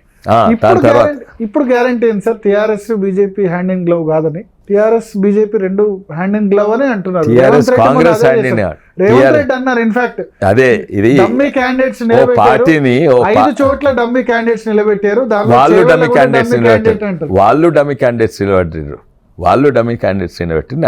5 చోట్ల డమ్మీ క్యాండిడేట్ ఒక్కొక్కరు చెప్తాను నేను. ఇప్పుడు ఇక్కడ ఉన్న ఎంపీ అక్కడ ఉన్నాడు, అక్కడ పోతున్నాడు, పోయిండు, ఆయనే అభ్యర్థి అనుకుంటా. అయితే వాళ్లకు లావాదేవీలు ఉన్నాయి, వాళ్లకు ల్యాండ్ డీలింగ్స్ ఉన్నాయి, మాకు కాదు. వాళ్ళు అప్పుడు ఆరోపణ పెట్టింది ఏంటంటే మేము కవితని అరెస్ట్ చేయలేదు, అందుకే వీళ్ళు కుంభక్కయ్య. ఇప్పుడు కవితని అరెస్ట్ చేసినాం, ఇప్పుడు ఏమంటుండ్రు? ఇప్పుడు మీ కవితకు బెయిల్ ఇవ్వలేదు కనుక మీకు కుంభక్కయ్యండి. కవితకు బెయిల్ ఇచ్చేది మేమా కోట్ల? గాయంతో కూడా తెలియకుంటే ఇవన్నీ కూడా ఎవరైతే ఒకవేళ ఎలక్షన్ స్ట్రాటజిస్ట్ కాంగ్రెస్ పార్టీ నడితే ఇవన్నీ ఉంటాయి. ఎలక్షన్స్ కొరకు ఏదో ఒకటి. ఇప్పుడు చేవెళ్ళలో టీఆర్ఎస్ అభ్యర్థి కాసాని జ్ఞానేశ్వర్ డమ్మీ అని ఇండైరెక్ట్ గా అన్నారు రేవంత్ రెడ్డి, కాదా? అది మంచిది కాదండి. తను ఒక పెద్ద మనిషి, ఏజ్లో కొంచెం ఉన్నాడు, ఓ రెస్పెక్టబుల్ మనిషిని, ఆ రెస్పెక్టబుల్ మనిషిని డమ్మీ అంటే మంచిది కాదు. ముద్దిరాజ్ కమ్యూనిటీలో ఆయన గొప్ప వ్యక్తి. సికింద్రాబాద్లో ముద్దిరాజ్ సెంటర్ అని పెద్ద కట్టిండు, పెద్దగా అయిండు. ఆయనకి ఏమన్నా ఉండొచ్చు కానీ ఆయన మరీ డమ్మీ అనేది తప్పు. ముద్దిరాజ్ కమ్యూనిటీ అన్నిట్లో పెద్ద కమ్యూనిటీ. మా పరిగిలా, తాండూరులా, మల్కాజ్గిరి క్యాండిడేట్ కూడా ఆయన అన్నారు మిగతా చోట్ల కూడా చేవెళ్ళ మల్కాజ్. ఇప్పుడు ఆయన హైదరాబాద్లో డమ్మీ పెడతాడా? సరే, ఇప్పుడు ఆయన హైదరాబాద్ ఎందుకు? ఆయనకి ఏం చేయాలి? హైదరాబాద్ డమ్మీని పెడతాడా? లేకుండా ముస్లిం క్యాండిడేట్ పెట్టి చూపెట్టే వాళ్ళు వార్తలు పెడితే ఎవరు? అసలుద్దీన్ వార్తలు ఇస్తాడు. మంచి ఫిరోజ్ ఖాన్ నిలబెట్టే వాళ్ళు అక్కడ డమ్మీ ఎవరు పెడుతున్నారు? వాళ్ళు పెడుతున్నారు. అండ్ పెద్ద మనిషిని డమ్మీ అన్నట్టు కరెక్ట్ కాదు. అది కూడా ఇవన్నీ రేవంత్ రెడ్డి గారు కాదు, కాంగ్రెస్ పార్టీని నడిపించేది ఒక కిరాయి తీసుకున్న. రేవంత్ రెడ్డి మంచోడే కానీ కాంగ్రెస్ పార్టీ మంచిది కాదంటారు. కాంగ్రెస్ పార్టీ కూడా right man in wrong party అనవచ్చు, అందరిని అంటారు, నన్ను కూడా అదే అంటారు. నేను ఏ పార్టీలోనే అదే అంటారు. నేను టీఆర్ఎస్ ఉన్నప్పుడు రైట్ పార్టీ, కాంగ్రెస్ ఉన్నప్పుడు ఇప్పుడు కూడా అంటారు right man in wrong party. అయితే ఇది మెయిన్ ఏంటంటే కాంగ్రెస్ పార్టీ ఎంత బలహీనంగా అయిందంటే దాన్ని నడిపేది ఒక ఎలక్షన్ స్ట్రాటజీస్ నడుపుతున్నారు. కాంగ్రెస్ పార్టీలో కూడా చాలా మంది ఇంటెలిజెన్స్ ఉన్నారు, ఇంటెలెక్చువల్స్ ఉన్నారు. మీరు ఉన్నారు 2 సంవత్సరాలు కాంగ్రెస్ పార్టీలో, ఏంటంటే ఎందుకు కాంగ్రెస్ పార్టీ వచ్చింది? వాళ్ళు అమ్ముడు పోయినరు, ప్రతి ఒక్కరు అమ్ముడు పోయినరు. వాళ్ళకు అధికారం లేకుండా ఫిష్ అవుట్ ఆఫ్ వాటర్ అని తప్ప కొట్టుకుంటారు. అయితే అధికారం ఎక్కడ? స్టేట్ లెవెల్, కేంద్రంలో స్టేట్ లెవెల్ అమ్ముడు పోయినరు, స్టేట్ లెవెల్ అమ్ముడు పోయినరు. కేంద్రంలో కూడా G20, G30, గ్రూప్ ఆఫ్ 30 వాళ్ళందరూ నాకు తెలుసు. గులాం నబీ ఆజాద్ గారు, తర్వాత కపిల్ సిబల్ గారు, G23, యాక్చువల్లీ వాళ్ళు G60 ఉన్నారు, అందరు కూడా తెలుసు నాకు. అండ్ వాళ్ళు కూడా కానీ ఇక్కడ అమ్ముడు పోయింది. ఇక్కడ మొత్తం మా చేవెళ్ళ పార్లమెంట్లో అమ్ముడు పోయింది. తర్వాత 2/3 కాంగ్రెస్ పోయి అక్కడ జాయిన్ అయింది కదా. అది మొత్తానికి అసెంబ్లీనే లెజిస్లేటివ్ పార్టీ అమ్ముడు పోయింది. అవును. అయితే వాళ్ళు మారింది వాళ్ళు. నేను ఎక్కడున్నా అక్కడనే తెలంగాణ కొరకు, మా ప్రాంతం కొరకున్నా. మారింది కేసీఆర్ ద్రోహం చేసి అప్పులు పాలు చేసి నిధులు తీసుకొని, వీళ్ళేమో అమ్ముడు పోయినరు. వీళ్ళు నేను తెలంగాణ కొరకు రంగారెడ్డి ఇస్లాం, అందుకే నాకు అంత గౌరవం ఉన్నది. కానీ ఇదే రంజిత్ రెడ్డి మిమ్మల్ని ఓడగొట్టారు లాస్ట్ ఎలక్షన్స్లో. రంజిత్ రెడ్డి కాదు, అది నాకు ఎవరో తెలియదు. కేటీఆర్ పోలీసు ఓడగొట్టింది. వాళ్ళ సొంత ఇంటెలిజెన్స్, నా రిపోర్ట్, నేను 1,00,000 ఓట్లతో గెలుస్తున్నా. నా మీద కేసు పెట్టిండ్రు. మీరు కేసు పెడితే డబ్బును కావాలని చూస్తారు కదా. 5 ఏళ్ళ కింద కేసు పెట్టిండ్రు, దాన్ని అట్లనే నాడుస్తున్నారు. ఏం కేసు పెట్టి? నేనంట వాళ్ళు వచ్చిన ఆఫీస్ను రేడ్ చేసి వితౌట్ వారెంట్. రేడ్ చేస్తే నేను అన్ని కెమెరాలు ఉన్నాయి, ఇవన్నీ ఉన్నాయి, మా దగ్గర ఉన్న వాళ్ళు కూడా తీసుకుంటున్నా. అండ్ వాళ్ళు పట్టుబడ్డారు, రెడ్ హ్యాండెడ్ పట్టుబడ్డారు. నేను పోయి, ఎందుకంటే they cannot enter without warrant. And వాళ్ళు అక్కడ ఉన్నప్పుడే డీజీపీ గారిని, కమిషనర్ సైబరాబాద్ ఫోన్ చేసిన, అది రికార్డెడ్ ఉన్నది. ప్లస్ వాళ్ళ వీడియో కెమెరాస్ పోలీసు వాళ్ళు నా కంప్యూటర్ లేదని చెక్ చేస్తున్నారు. అయితే వాళ్ళు రెడ్ హ్యాండెడ్ పట్టుబడ్డారు, ఇంటెలిజెన్స్ వాళ్ళు. అయితే నేను బంజారాహిల్స్ పోలీస్ స్టేషన్ పోయి నాకు కంప్లైంట్ ఇస్తే ఆ అక్నాలెడ్జ్మెంట్ తీసుకున్నాను. 2 రోజుల తర్వాత నా మీద కేసు పెట్టింది ఏంటంటే, నేను వాళ్ళను రోడ్ల మీద ఉన్న వాళ్ళని కొట్టినా, వాళ్ళ బట్టలు చింపినా, నా దగ్గర ప్రైవేట్ జైలు ఉంటే జైలు వేసి లాక్ వేసినట్టు బలవంతంగా నేను నా ఆఫీస్ వాళ్ళకున్నా అటువంటి కేసెస్. అదే కాక మా భిక్షపతి యాదవ్ గారి బ్రదర్ని అరెస్ట్ చేసుడు. ఇక్కడ అందరూ పోలీస్ రూల్ అంటే మీ ఫోన్ ట్యాపింగ్ మీద కూడా చేశారు. ఫోన్ ట్యాపింగ్ 100% చేసిండ్రు, నాకు సుబూతులు కూడా ఉన్నాయి. ఎంతమందిని మైండ్ ఓవర్ చేసిండ్రు, ఎంతమందిని అరెస్ట్ చేసిండ్రు, ఎంతమంది మీద కేసెస్ పెట్టిండ్రు, అవన్నీ ఉన్నాయి మా దగ్గర. అయితే గెలిచింది కేసీఆర్ కూడా కాదు, కేటీఆర్ కూడా కాదు. ఎందుకంటే నేను ఒక్కనే ఎట్టి పరిస్థితి విశ్వేశ్వరయ్య నోడుగా 15,000 మీరు 14,000 13,000 అది కేసీఆర్ పోయి గుడ్ల మట్టుకొని గుడ్ల స్కామ్స్టర్స్ దాన స్కామ్స్టర్స్ ఎవరు గుర్తుపడతారు చేయలేదు. అది కేటీఆర్ అండ్ కేసీఆర్ లాస్ట్కు వాళ్ళకు కూడా లెసన్ నేర్పించిండు గుడ్ల స్కామ్స్టర్. రేవంత్ రెడ్డి రమ్మలేదా మిమ్మల్ని అధికారంలోకి వచ్చిన తర్వాత కాంగ్రెస్లోకి? లేదండి, వేరే వాళ్ళు ఎంతోమంది అడిగినారు. రేవంత్ రెడ్డి గారు తెలుసు, ఎందుకంటే మీరు దగ్గర పనిచేసినాము తెలుసు. నేను నిర్ణయం తీసుకోను కానీ మీరు నన్ను ఇన్ఫ్లుయెన్స్ చేయలేరు. ప్రసాద్ గారు ఇన్ఫ్లుయెన్స్ చేయలేరు, రామ్మోహన్ రెడ్డి గారు కాదు, మల్రెడ్డి రంగారెడ్డి గారు లేకుంటే ఎవరు కూడా. బట్ ఇప్పుడు లాస్ట్ టైం మీరు ఓటమితో ఏం పాఠాలు నేర్చుకున్నారు పొలిటికల్ ఈసారి గెలిచేందుకు సంబంధించి? షేర్లింగపల్లి బాగా మైనస్, షేర్లింగపల్లి అండ్ రాజేంద్ర నగర్ ఎన్నో గమనించినా కానీ నేను ఏమీ నేర్చుకోలేదు. లాస్ట్ టైం నుంచి నేర్చుకోదలుచుకోలేదు. ఎందుకంటే రాజకీయాలు ఆడాలంటే గిది చేయాలి అని అవగాహన కొన్ని వచ్చినాయి, కొన్ని ఇంతకు ముందు ఉండే. కానీ అది నేర్చుకొని దాన్ని అమలు చేసే మనిషిని నేను కాను. నా విధానం ఒకటే, నా డైరెక్షన్ ఒకటే. రాజకీయం చేయరు. రాజకీయం అంటే నా రాజకీయాలు ఇవే. నా రాజకీయాలు ఏంది? ఉపాధి కలిగించుడు, బాత్రూమ్ కలిగించుడు, టమాటా రైతులు అయితే చేయాలి, గ్యాస్ ధరలు ఎక్కువైతే ఇది చేయాలి. నాకు చాలా ఎంజాయ్ చేస్తాను నేను. ఎందుకంటే నేను నా బ్యాక్గ్రౌండ్ ఏంది ఇన్నోవేషన్, ఇన్వెన్షన్స్. ఇవన్నీ ఇన్నోవేషన్స్కు ఇన్పుట్ ఏంది సమస్యలు ఉంటే దాని సొల్యూషన్ ఏదో యంత్రమో ఏదో ఈ గేర్లు మంచి తెలుసుకుంటే అది. కానీ దానికంటే అపాయింట్మెంట్ ఉంటేనే కలుస్తారంటారు. ఎవరన్నారు? ఇప్పుడు సోషల్ మీడియా మీ ప్రత్యర్థి ఇప్పుడు రంజిత్ అంటాడు, అదే అంటాడు. నన్ను అయితే ఎవరంటే వాళ్ళు అందుకే వాళ్ళ సర్పంచ్ అందరు నా దగ్గర జాయిన్ అవుతుండ్రు. ఆ రాములు నాయక్ని అడగామండి. రాములు నాయక్ 8 సార్లు పోయిందంట, గేట్ బయట నుంచి లోపల రానియలేదంట. ఎంతమంది గేట్ బయట నుంచి లోపల ఉండేది. గురించి గొడవ కూడా జరిగినట్టుంది పోలీస్. అయితే ఐ థింక్ ఫ్రస్ట్రేటెడ్ ఉండే. తర్వాత చెప్పిందంట రామ్మోహన్ రెడ్డికి ఇట్లైనా ఎన్నికనుంటే నేను ఫ్రస్ట్రేటెడ్ ఉంటే. ఎంత ఫ్రస్ట్రేటెడ్ ఉన్నా రాజకీయాలలో అట్లా వాడరాదు. అట్లా ఒకరి అమ్మగారి పేరు తీసుకొని అట్లా మాట్లాడరాదు. అది చీప్నెస్ ఆఫ్ హిస్ క్యారెక్టర్. తర్వాత తెలిసింది ఇదే కాదు, మహిళలను ఆయన మంచిగా చూడరు. ప్లేన్ లేదో ఘటన అయింది, ఇక్కడెక్కడనో ఎన్నో ఉన్నాయి. ఇంకా ప్రైవేట్ ఎందుకు నేను ఎందుకు తేవాలి. కానీ ఇది నాకు ఫోన్ చేసినందుకు మీరు అడిగినారు చెప్తున్నా. ఫ్రస్ట్రేటెడ్ ఉంది ఎందుకంటే నేను 7 మంది సర్పంచ్లు ఫోన్ చేస్తే 2 మంది అదే జాయిన్ అయ్యారు. సార్, కొండా విశ్వేశ్వరరెడ్డి అంటే ఒక కార్పొరేట్ వ్యక్తి. ఆయన భార్య అపోలో హాస్పిటల్ చైర్మన్. ఆయనేమో నేను కింది స్థాయి నుంచి వచ్చాను, కామన్ మ్యాన్. ఇక్కడేమో కార్పొరేట్ల వల్ల లాభం ఉండదు, కామన్ మ్యాన్ వల్ల లాభం ఉంది అని వాళ్ళు అంటారు, మీ ప్రత్యర్థి అంటారు. అట్లా గుడ్ల దొంగ, మేత దొంగ అది కార్పొరేటా? అది కూడా కార్పొరేట్ దొంగనే. టి విక్రమార్క గారు అసెంబ్లీలో ఏం చేసిండినా, ఈయన దాన కంపెనీని ఏదో కంపెనీని అమ్ముకున్నాడు. ఈయన కోళ్ళ దాన అంటే మేజ్, మన మక్కలు మద్దతు ధర 1,600 ఉన్నప్పుడు ఈయన గవర్నమెంట్కు సిఫారసు చేసుకొని 1,200కి ఎంతో కొన్నాడు. అంటే 400 రూపాయలు తక్కువ.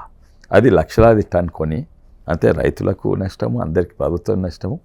కొని కొంతమందికి ఇచ్చుకుంటారు. కనీసం అదన్న పేద చిన్న పోల్ట్రీ ఫార్మ్స్ కాదు, అన్ని పెద్ద వేలాది కోట్లున్న పోల్ట్రీ ఫామ్ 30 మంది పంచుకున్నారు. అది కార్పొరేట్ కాదా? అది కార్పొరేట్ దొంగతనం కాదా? అది కార్పొరేట్ దొంగతనము. మేము కార్పొరేట్లో చిత్తశుద్ధిగా మా అకౌంట్స్ పెడతాము, ట్యాక్స్ కడతాము, ఇవన్నీ చేస్తాము.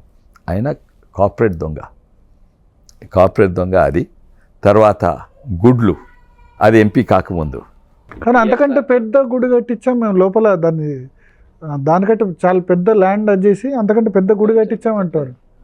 అయితే ఒప్పుకుంటుండా మళ్ళీ ఎందుకు గుడి కట్టించడం? పాతదాన్ని ఎన్నో ఏళ్ళ సంధి హ్యూజ్ బోల్డర్స్ మధ్యలో గుహల హనుమంతుడు ఉంటే దానికి పొక్కలు పెట్టి బాంబ్స్ పెట్టి బ్లాస్ట్ చేసి దాన్ని ఇచ్చేసి రియల్ ఎస్టేట్ కడుతుంది 4 ఎకరాలు. దానికంటే ఎక్కడ పెద్ద గుడి కట్టించడు? దానికి అడగంగా 1000 గజాలు ఎంతో ఇస్తా అన్నారు, అది కూడా ఇవ్వలేదు. ఎడగుడి కట్టించిందని హనుమాన్ల గుడి బ్లాస్ట్ చేసిండు. And Akbar red fort property ఆయన చెయ్యి ఉందని చెప్పిండు.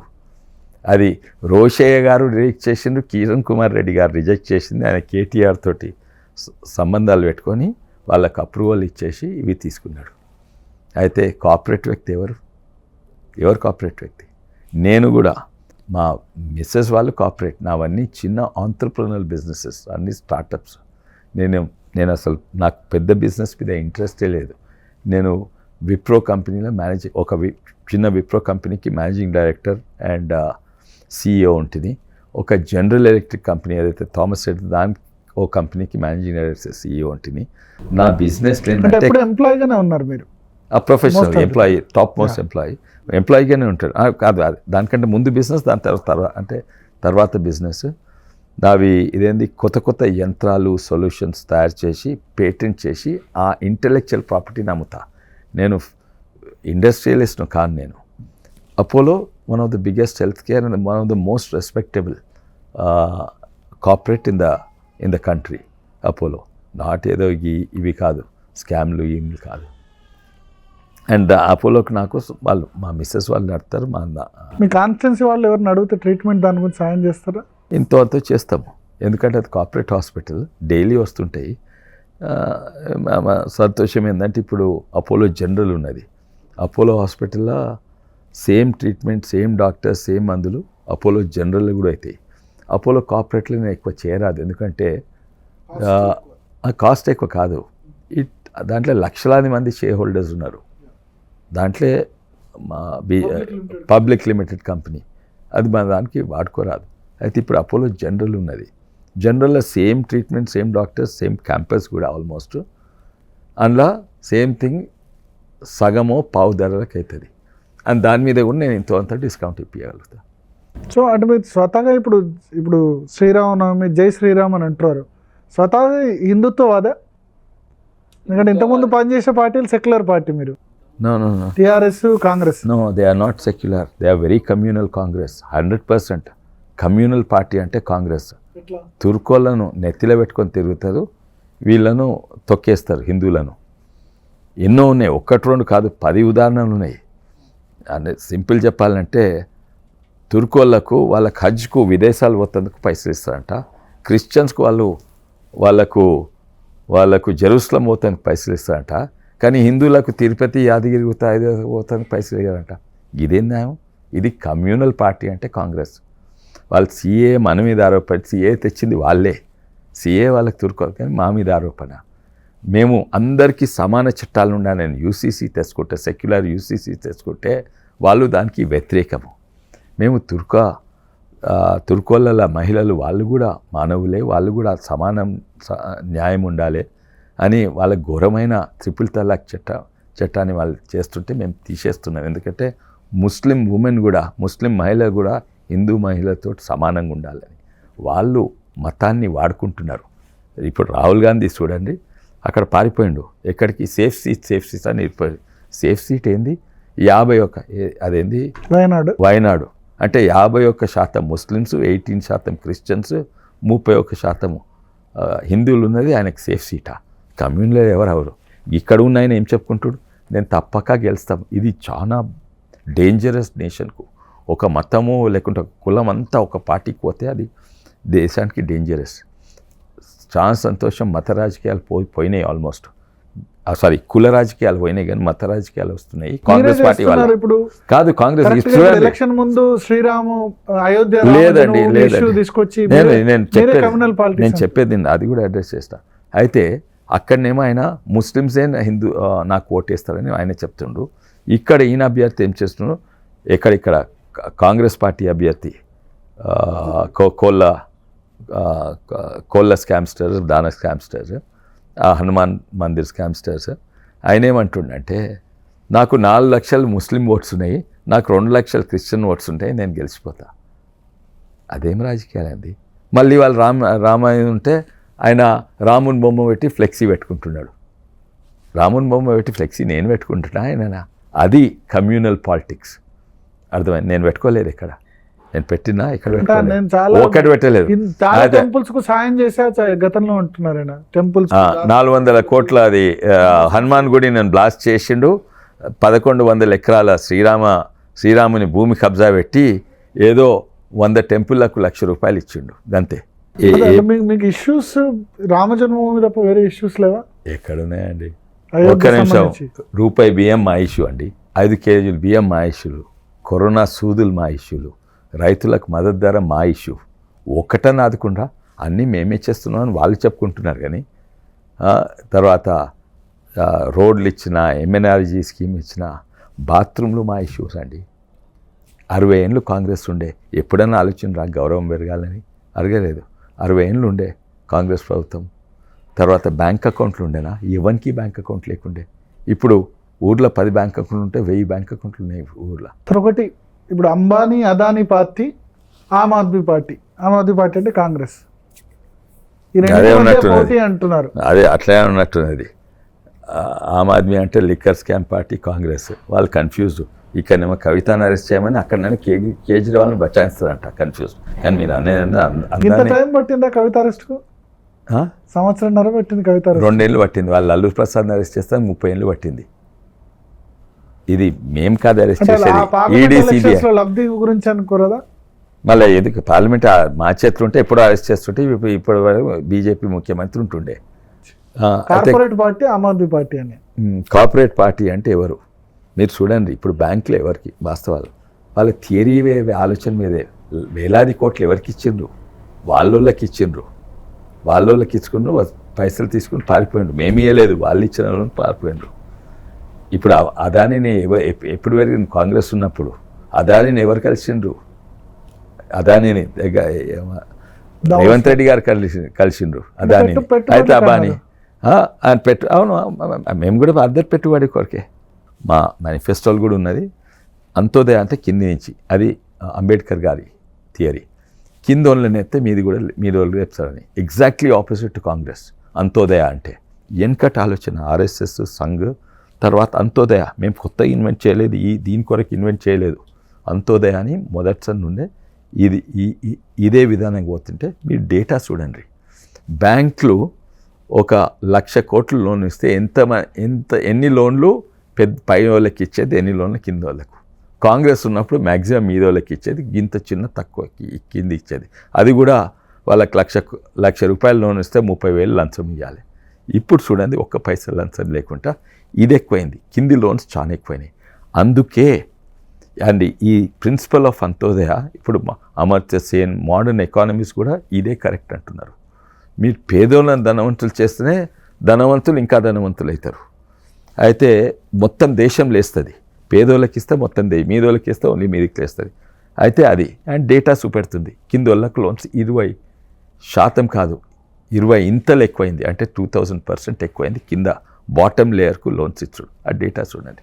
స్వరాజ్ పాల్ ఎవరంటే ఈయన వీళ్ళుండే రాహుల్ గాంధీ అండ్ వీళ్ళ గార్డియన్ ఉండే లార్డ్ స్వరాజ్ పాల్ అని ఇంగ్లాండ్లో, ఆయన బ్రిటన్లో ఉండే. ఆయన వీళ్ళిద్దరూ రాజీవ్ గాంధీ అండ్ రాహుల్ గాంధీ వాళ్ళ లోకల్ గార్డియన్స్ ఉండే. ఆయనకు ఫ్రీ హ్యాండ్ ఇచ్చిండ్రు అన్ని కంపెనీస్ ఇండియాని కొనిస్తుంది. అందులో మా ఫాదర్ జడ్జ్మెంట్ ఉండే, బాంబే హైకోర్టు జడ్జ్మెంట్ ఇచ్చిండ్రు. అట్లా చేస్తందుకు లేదు. మా ఫాదర్ జడ్జ్మెంట్ ఇవ్వకుంటే మొత్తం దేశాన్ని ఇందిరాగాంధీ అక్కడ స్వరాజ్ పాల్కి అమ్ముకుండేది, దేశంలో ఉన్న కార్పొరేట్స్ అనేది. వాళ్ళు ఇప్పుడు మమ్మల్ని అంటారు. మీ మేనిఫెస్టో సంకల్ప పత్రం మొన్న రిలీజ్ చేశారు. దానిలో ఏం ఉచితాలు లాంటివి ఏం లేవు. అదే బట్ వాళ్ళేమో ₹1,00,000 మేము పేదలకు ఇస్తాం ప్రతి సంవత్సరం అంటారు. ఇక్కడ 6 గ్యారెంటీ. మీరు ఒకవేళ నమ్మకం ఉంటే తీరుగా ప్రజలు నమ్మకం లేకుంటే 1000 గ్యారెంటీలు, ₹1,00,000, 10 లక్షలు ఏమను వాళ్ళ నమ్ముతున్నారు. కాంగ్రెస్ మేనిఫెస్టో చాలా బాగుంది అంటున్నారు పాంచ్ నాయక్. అదే చాలా బాధాకరంగా ఉంది. ఒకప్పుడు కాంగ్రెస్ మేనిఫెస్టో, ఏ పార్టీ మేనిఫెస్టో అయినా కూడా ఆలోచిస్తారు, మేనిఫెస్టో కమిటీ ఉంటుంది, చేస్తారు. ఈ మేనిఫెస్టో ఇంతకుముందు 5 గ్యారెంటీలు అన్నారు, 6 గ్యారెంటీలు, 5 చెంపదెబ్బలు, 6 చెంపదెబ్బలు, గ్యారెంటీ చెంపదెబ్బలు అన్నారు. చూస్తే ఇది డెఫినెట్లీ రేవంత్ రెడ్డి గారు చేసిన మేనిఫెస్టో కాదు. కానీ ఇంకా బాధాకరంగా ఉంది ఏంటంటే కాంగ్రెస్ థింక్ ట్యాంక్ చేసిన మేనిఫెస్టో కాదు. కాంగ్రెస్ ఆ ఎలక్షన్ స్ట్రాటజిస్ట్ అపాయింట్ చేసిన ఆయనే చేసిన మేనిఫెస్టో. ఇప్పుడు కాంగ్రెస్ పార్టీని నడిపేది ఇక్కడ వీళ్ళు కాదు, అక్కడ రాహుల్ గాంధీ అండ్ టీం కాదు, కాంగ్రెస్ ఇంటలెక్చువల్ టీం కాదు, ఎవరు ఆ ఎలక్షన్ స్ట్రాటజిస్ట్ చేసిన వాళ్ళేదేంది. ఒక్క నిమిషం, అయితే ఆయన ఎలక్షన్ గెలుస్తుంది, వాళ్ళ మేనిఫెస్టో ఎలక్షన్ గెలుస్తుందుకు.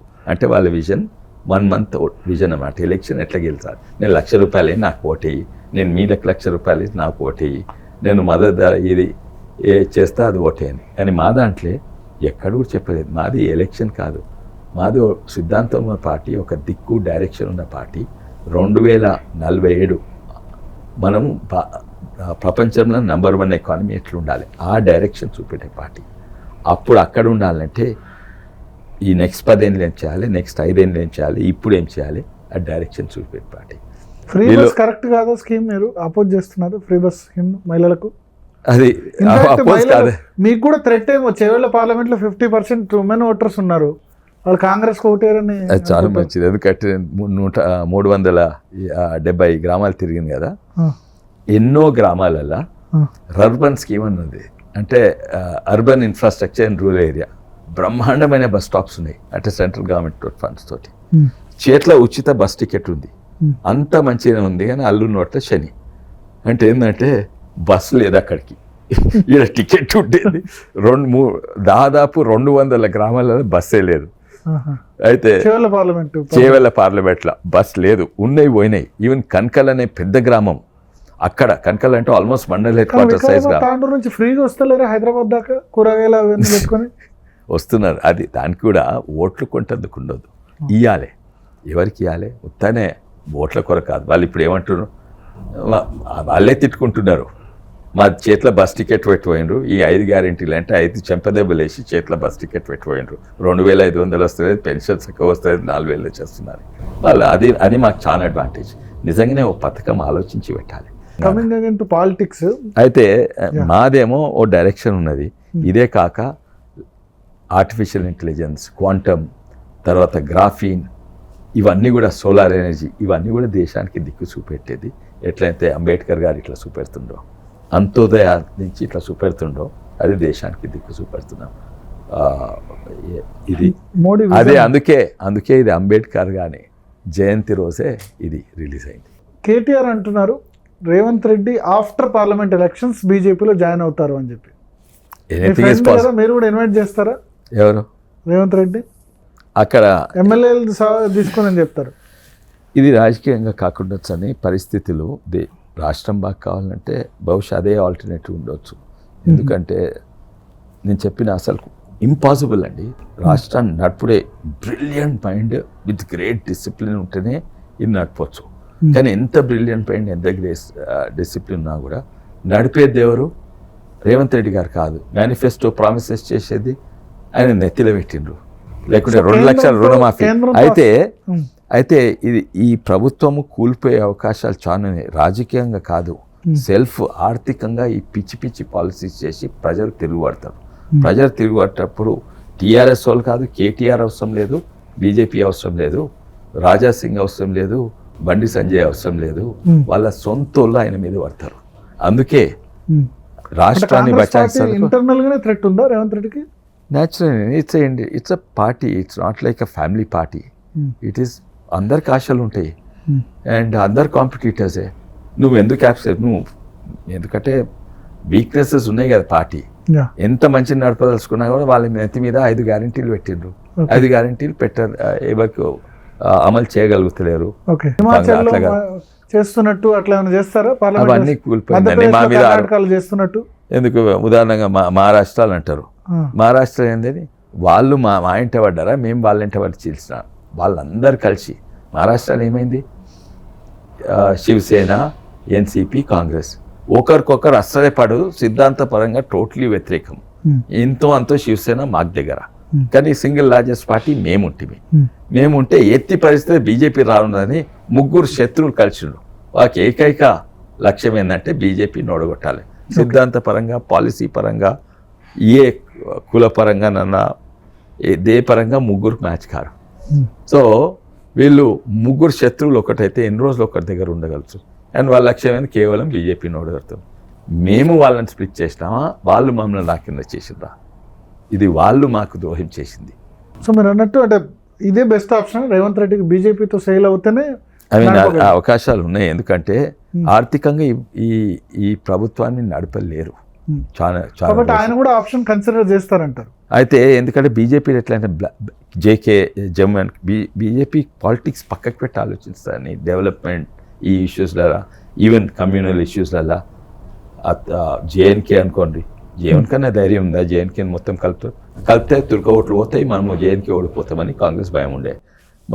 ముస్లిమ్స్ ఇది వాళ్ళను అదేంటి ఆ చట్టం తీసేస్తే తుర్కోలు మనకు వ్యతిరేకమవుతారు, వాళ్ళు కన్ఫ్యూజ్డ్. ఇప్పుడు వాళ్ళు త్రిపుల్ తలాక్ వ్యతిరేకించు ధైర్యం లేని స్పైన్లెస్ పార్టీ.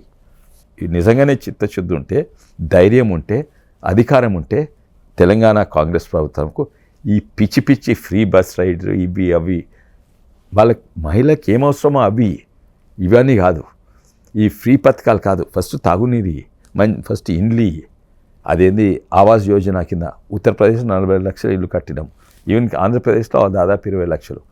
గవి చేయండి. అదేంది పంట నష్టం ఫసల్ బీమా యోజన రానియండి, గవి చేస్తే నిజమైన అభివృద్ధి.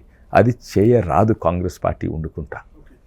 సో మీ ఉద్దేశంలో ఇప్పుడు కేంద్రంలో బీజేపీ ప్రభుత్వం ఏర్పడితే రేవంత్ రెడ్డి ప్రభుత్వం అయితే 5 ఏళ్ళు కొనసాగడం కష్టం, ఇట్లే ఆర్థికంగా కష్టం. ఇంకా అన్లెస్ చాలా బోల్డ్ డెసిషన్స్ తీసుకోగలిగితే, తీసుకునే ఉద్దేశం ఉన్నా కూడా కాంగ్రెస్ పార్టీ చేయనియదు. అప్పుడు చీఫ్ మినిస్టర్ని మారుస్తారు. అవి మాకు వ్యతిరేకం చేస్తుండ్రా. చూసిన కాంగ్రెస్ పార్టీ 4 సీఎంలు చేంజ్ చేసిన అంజయ్ కాలంలో, ఎన్నో కాలంలో, ఈవెన్ ఎంతో పెద్ద మనుషులను. మీ నుంచి అయితే థ్రెట్ ఉండదు? మా నుంచి థ్రెట్ కాదు, మా నుంచి మద్దతు ఉంటుంది. 9,000 కోట్లు మద్దతు ఇచ్చినాం.